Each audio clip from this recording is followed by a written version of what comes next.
Eu vou chamar agora a editora, encadernadora, design e tudo mais que se precise fazer, né, para publicar alguma coisa artesanalmente. A Josiana de Souza, vem pra cá. Vamos para ela, gente.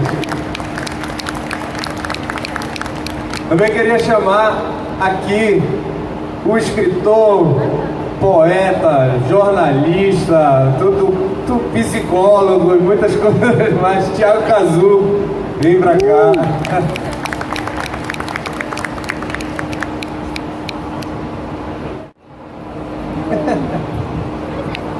Para mediar esse papo, está aqui também a professora de literatura da UFPA, Cametá, poeta e escritora artesanal, ela que vem diretamente lá do campus de Cametá, da UFPA, Ângela Vasconcelos Sampaio Góes.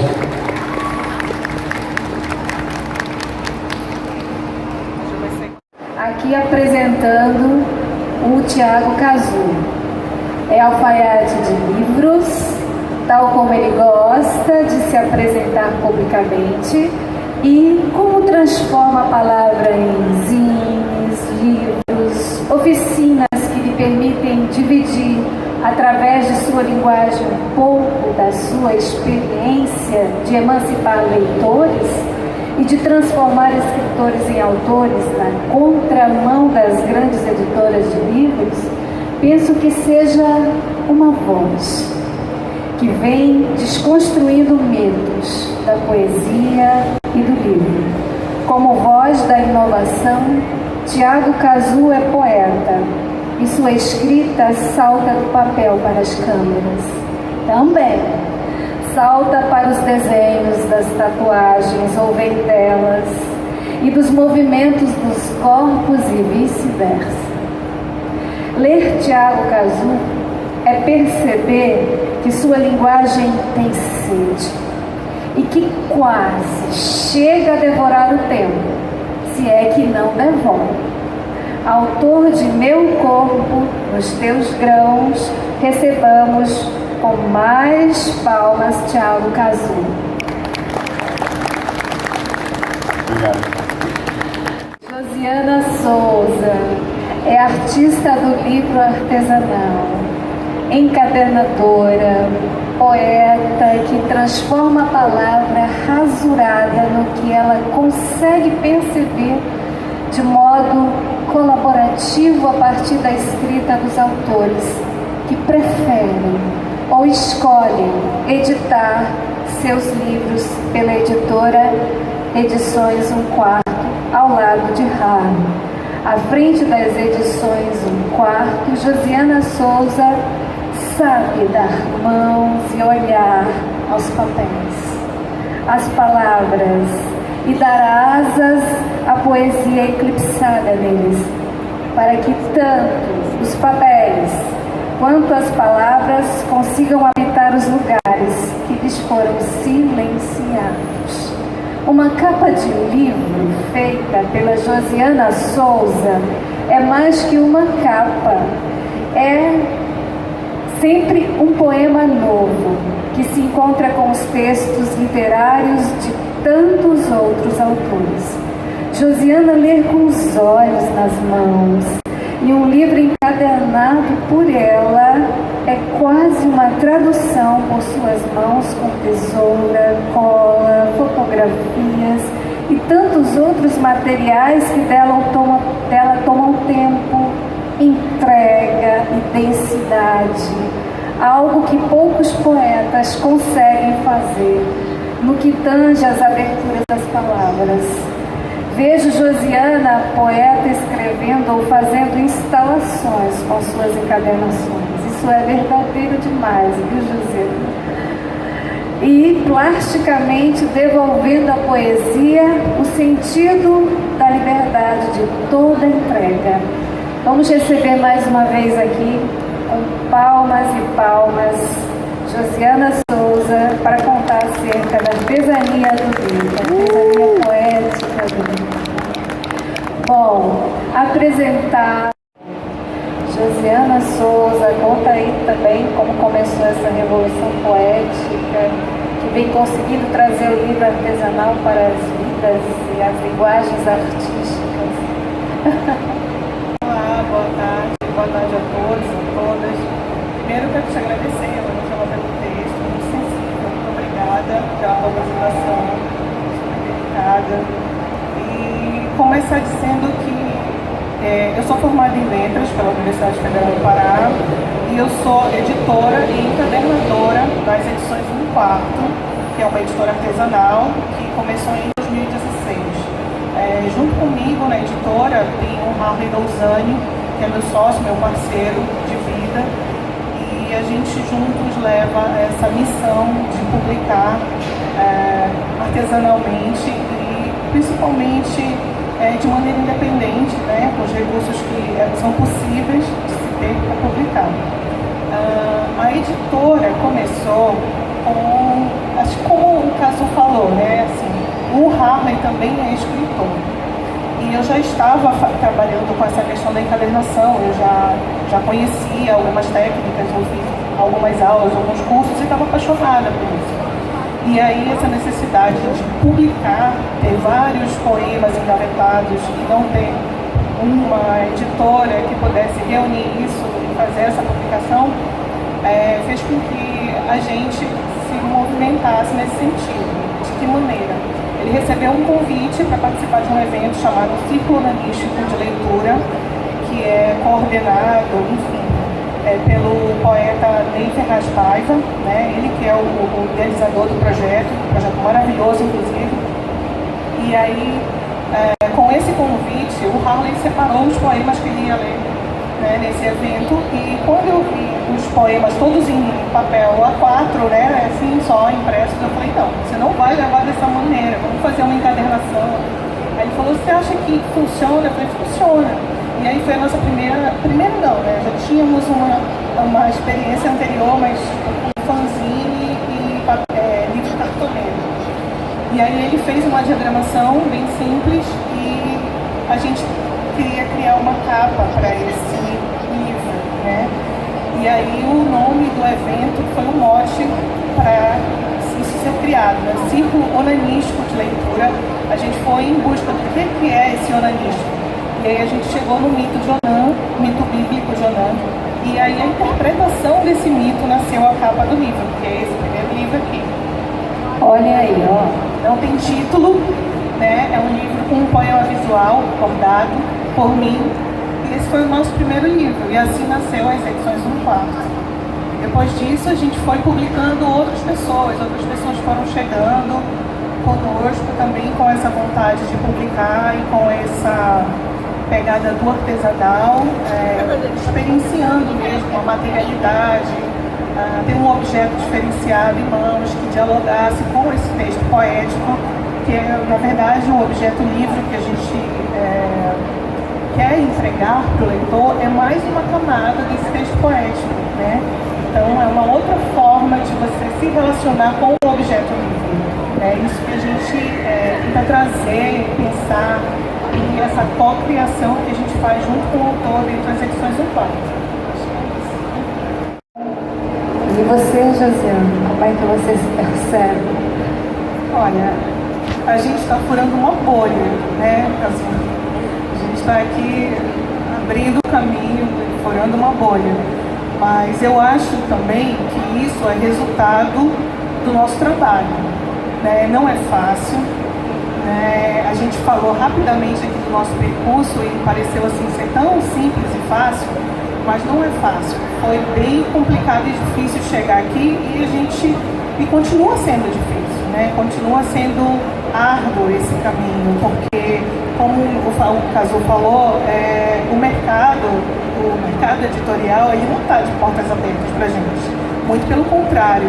Então a gente precisa estar ali fazendo um corpo a corpo e empurrando e dizendo, olha, eu estou aqui, eu também faço um bom trabalho, mas na verdade nem isso, porque eu acho que a gente não está aqui para competir com ninguém, a gente está aqui para fazer o que a gente gosta, né? E eu costumo dizer que a gente não faz por amor, porque por amor, né, eu não chego na gráfica e peço tantos pacotes de papel por amor, mas eu faço com amor, né? Eu faço com vontade, porque Eu acredito nesses poetas, nesses escritores, eu acredito nessa potência deles e quero continuar trabalhando com eles.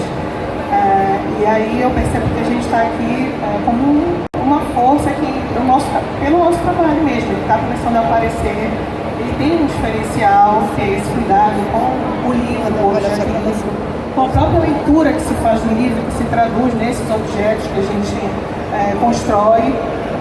E o importante também dizer, que eu estava falando que é difícil, e aí o caso pontuou essa questão da Lei Aldir Blanc, que no período da Lei Aldir Blanc, muita gente parou e deixou de fazer esse trabalho. Só que com o incentivo dessa lei, muita gente que já estava há um tempo sem publicar, porque não tinha como fazer isso, voltou a publicar. Então muitos bons e ótimos, excelentes livros apareceram nesse período. E inclusive as edições do Quarto não fechou as portas por conta da Lei Aldir Blanc, né? E aí projetos que a gente já estava conversando há algum tempo, já tinha vontade de fazer, só foi possível ser realizado depois que a gente conseguiu aprovar esse projeto, né, na Lei Aldir Blanc, e conseguir o recurso para fazer o livro e continuar tocando a editora, né, e tocando a editora e tocando os leitores, né, aí está levando esse projeto adiante, que não é fácil, mas a gente continua ali, de pé, firme.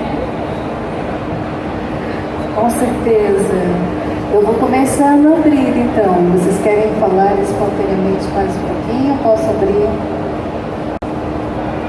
Isso. Tem mais perguntas, mas...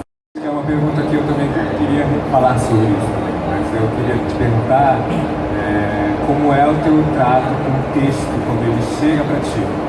E como é o teu processo para fazer o projeto gráfico, pensando poeticamente também, né? Porque eu acho que a única forma de se respeitar um texto poético é também ser um corpo poético, né? Para se estabelecer essa relação. Eu acho que na edição artesanal tem muito disso. E eu queria saber muito, porque a Josiane era uma mestra da publicação artesanal, e eu queria muito saber também pelas palavras dela.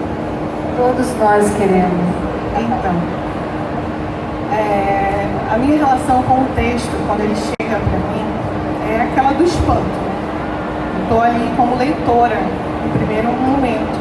Então, eu espero me espantar, me surpreender com esse texto.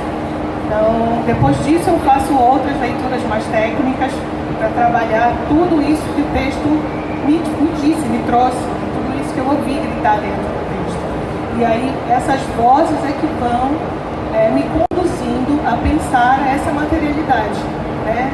Então, são essas vozes que vão me conduzindo para um caminho mais sensível, e aí eu vou articulando que materiais eu vou usar. Então, os nossos livros, eles têm características bem diferentes, porque quem me conduz é o texto. E aí é esse texto que vai me dizer que material eu vou usar para que o leitor, para quem a gente vai entregar esse texto, esse livro, esse objeto, também se sensibilize como eu me sensibilizei. Então é uma forma de potencializar esse texto, e é isso que eu tento fazer, vamos com um diálogo com o texto, para potencializá-lo a partir da materialidade. Mas quando eu recebo, o meu primeiro momento é a leitura dos pães, né? Aquela leitora assim que está ali para descobrir tudo, não é uma leitura técnica. Porque se eu for partir para a técnica de cara, eu não consigo ter essa sensibilidade para ouvir o que o texto quer me trazer. Um exemplo disso foi um livro chamado Os Cegos Dormem, que a gente publicou em 2018, que é do escritor Felipe Cruz, um poeta que está aqui, inclusive. Esse livro chegou na minha mão, já tinha sido publicado em fanzine, e o Felipe me entregou esse livro dizendo: olha, eu gostaria, né, com propostas, de fazer esse livro com vocês, porque eu acho que esse livro na mão de vocês vai ganhar um outro corpo, vai ficar interessante e tudo. Aí eu falei, ok, recebi e fui para casa. Eu li o livro, eu chorava. Liguei para ele no dia seguinte e falei assim: não, está publicado, vai publicar de qualquer maneira. E aí, claro, a gente demora um tempo para poder fazer a criação desse livro, e muitas conversas com o autor também, porque a gente precisa respeitar o que ele espera que a gente faça, né? Porque quando chega um texto pra gente, o autor tem expectativa, né? Ele tá ali também querendo ver se o filho nasceu. E então eu não posso passar por cima disso e eu também respeito muito a voz do autor. Mas quem bate o martelo é o texto, nem eu nem o autor. Olha que legal. Queres fazer alguma pergunta para o Tiago? Olha, primeiro vou rasgar cedo aqui. Primeiro eu vou dizer que eu admiro muito o Tiago pelo trabalho dele. Eu quando ouvi falar do Tiago, ele era aquela pessoa que lia as poesias dos bares onde ele ia. Ele fazia aquele corpo a corpo mesmo, botava os luzinhos debaixo do braço, ia lá e apresentava o trabalho dele. E eu conheci o trabalho dele através de uma outra artista, poeta, que eu admiro muito, que é a Rafíssima. E aí eu já estava me embrenhando nessa área do livro artesanal, mas com o trabalho dela, eu falei, nossa, eu acho que eu posso ainda mais, porque é tão bom o que ela faz, e eu preciso continuar fazendo, e pesquisando, e indo atrás. E uma outra coisa, e o Tiago, eu também tenho algumas publicações dele que ele não tem, eu tenho na minha biblioteca, porque é necessário a gente também ter um olhar para o outro colega que está na mesma, eu não queria usar essa palavra, mas eu vou dizer, no mesmo rolê que a gente, né, que está ali na mesma batalha. Então, isso também é oxigênio para a gente. Então, olhar o trabalho dele também me oxigena, assim, olha, nossa, como que ele pensa o texto, como que ele põe o texto nesse tipo de material, né, essa base, essa superfície, como que ele fez isso, e ficou tão bonito, tão poético. Então, essa troca é muito interessante. Eu admiro o Tiago muito como poeta e como artista do livro, né? Ele é guerreiro. E eu quero falar que quando eu comecei a ter contato com os livros da Josiana, eu comecei a pensar que as minhas publicações, eu comecei a vislumbrar possibilidades e também a pensar em me cobrar mais, sabe? De fazer um trabalho melhor também para chegar perto mesmo de a gente conseguir, sei lá, fazer uma cena de publicação artesanal assim, que tenha um rigor estético que nos contemple mesmo, enquanto escritores, né? Porque, escritores e editores, é claro. Porque é isso, eu acho que o grande lance de você ter em mãos a possibilidade de fazer escolhas e o projeto gráfico em si mesmo, é de você conseguir respeitar o texto, entendeu? De fazer uma publicação que esteja à altura do texto, mas também que não ultrapasse tanto e, enfim, essa relação fina mesmo, quase, de não ficar abaixo nem ultrapassar, nem que o projeto gráfico ele se sobressaia em relação ao texto, né? É um trabalho fino, né? Por isso que eu acho que é um trabalho também que exige sensibilidade poética, porque a gente, a gente também está numa posição de criação, né? Não só como leitor, mas também de editor e tal.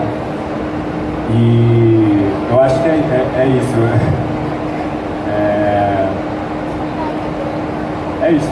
Eu acho que a Josiane, ela elevou os padrões da publicação artesanal aqui no Pará. É isso. Muito bom. Eu acho que envolve um pouco o que vocês estavam comentando, principalmente sobre circulação.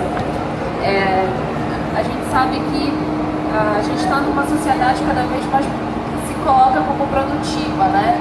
E o mercado literário tem muito disso, do você produzir mais, virar best-seller, enfim. Eu tive a oportunidade de comparecer à Feira do Livro Artesanal, em que vocês estavam presentes. E é um outro universo, né? Completamente diferente e encantador, assim. E aí a minha pergunta é, quais espaços, fora esse daqui, por exemplo, de uma feira do livro, né? Vocês pensam que seria preciso ocupar os artesãos da palavra, né? Os que fazem os livros artesanais? Quais outros espaços seria bacana vocês ocuparem para cada vez mais leitores conhecerem, né, as obras e conhecerem os autores e tudo mais? Muito bom, gostei da palavra ocupar. Quem começa? Oi, Jennifer, boa tarde. Então, eu posso dar o exemplo da Feira Marca d'Água, que é uma feira de impressos, não é totalmente de publicação, é uma feira de impressos. E nessa feira a gente tem uma resposta muito interessante e bacana do nosso trabalho, porque a gente está ali, pode falar diretamente com o leitor, trocar uma ideia com ele, falar sobre o livro que a gente produz, o livro artesanal, e desmistificar essa questão de que o livro artesanal é um livro mal feito, né? É um livro que é feito de qualquer maneira, que não pensa em como vai fazer, vai imprimir, botar uma capa e está circulando. Então, a gente tem esse espaço lá que é bem interessante. Se tivessem mais feiras como essa, por exemplo, seria excelente para a gente, essa troca, esse corpo a corpo, estar ali com as pessoas e também para circular com os objetos, né? Porque essa questão do mercado editorial, se a gente for pensar no mercado editorial, a gente passa um cadeado no portão e fecha, porque o mercado editorial não quer saber da gente, ainda, porque um tempo atrás saiu o Grande Sertão Veredas pela Companhia das Letras, e aí vem com aquele viés, os livros mais capa dura, mais caros, do efeito artesanal, do tecido que envolvia o livro, era feito pelas artesãs do interior, a capa foi confeccionada pelo Então, assim, pega uma característica do livro que é feito artesanalmente, mas ele é produzido em escala industrial. A gente sabe que quem faz é a máquina, né? Quem costura o livro é a máquina, quem prepara a capa é a máquina, e não é feito um a um como a gente faz, costura, refila, põe debaixo do braço, circula, né? E a gente faz todo esse oba-oba. Então, acaba que se utiliza disso, né, para agregar um valor e, claro, vender muito mais caro, porque não tem como competir, né? Um livro que é produzido artesanalmente com um livro que é produzido numa gráfica, na máquina. Então, espaços como esse da Feira Marca d'Água são muito importantes. A gente, como eu falei antes, a gente está aqui furando uma bolha, né, Kazuo? E assim, aqui na Feira do Livro, os livros das edições do quarto estão sendo vendidos lá no Solar do Leitor, que foi uma proposta maravilhosa que o Wagner de Solar me fez, e claro, eu aceitei de cara, e ele acolheu os livros de uma maneira impressionante, porque eu já tive recusas de livrarias de dizer que aqui isso não vende, porque isso aqui não tem lombada, porque eu não vou destacar uma parte da minha prateleira para botar isso. Entendeu? Então acho que você deveria fazer outra coisa. Eu já recebi esse tipo de comentário. Claro que a gente se abala, mas eu não vou desistir. Só quero dizer que eu não vou desistir. Muito bem, quebrando tabus, né? Thiago. Eu estava aqui pensando que a Feira Marca d'Água é um espaço muito importante, mas também eu tenho pensado que esses encontros de publicações artesanais geralmente partem de iniciativas independentes, entendeu? Então eles são muito pontuais. A Feira Marca d'Água acontece uma vez por ano e isso não supre a nossa demanda enquanto editores de termos um espaço para dialogar com o nosso leitor e vender os livros propriamente. Então eu acho que também falta, eu acho que é preciso a partir de... A gente está furando uma bolha mesmo, porque é a primeira vez que a gente fala no evento do Estado. Então eu também tenho a esperança de que a partir das nossas falas ou da nossa presença, ínfima que seja, comece a ter uma sensibilidade dos órgãos governamentais mesmo, de promover essa outra linguagem que é produzida aqui no nosso estado, na nossa cidade, na nossa região. E a outra coisa que eu penso é que poderia haver também, a partir do Estado, mais chamar os produtores de publicações independentes, artesanais, para falarem nas escolas, para estarem nas escolas, nas bibliotecas públicas, entendeu? Porque a gente, como nós somos editores de publicação artesanal, nós fazemos todo o processo. Então, todo o processo a gente conhece. A gente pode ensinar ele e a gente ensina. A Josiane dá oficinas, eu dou oficinas. Então eu acho que esses espaços eles precisavam ser mais difundidos, assim, mais estabelecidos. A gente vai fazendo força, né, vai fazendo corpo para que isso aconteça um dia. E porque eu também tenho uma coisa que eu acredito muito, muito mesmo, que é a da autopublicação. Então, para mim, a arte e a educação, através do ensino de publicações independentes, fanzines e tudo mais, é uma potência assim, criativa e de autoafirmação, de uma afirmação poética, de uma afirmação enfim, insurgências, de vozes mesmo, que estão espalhadas em todos os lugares. Só faltam ferramentas, meios, faltam oportunidades, falta a democratização de cultura, basicamente. Isso. Felipe Cruz. Muito bem, obrigada. Boa tarde. Antes de fazer a pergunta, só dizer que a Josi, eu já trabalhei com ela 2 vezes, né, Veiga? E é muito diferente, assim, a relação que eu vejo que uma editora como ela, ou um editor como o Kazuo vai ter com o texto. E qualquer pessoa que escreve sabe que isso é muito delicado, né? Especialmente quando a gente escreve sobre coisas que são mais pessoais e, enfim, traumáticas. É importante que tenha uma pessoa que devolva essa sensibilidade para o texto também.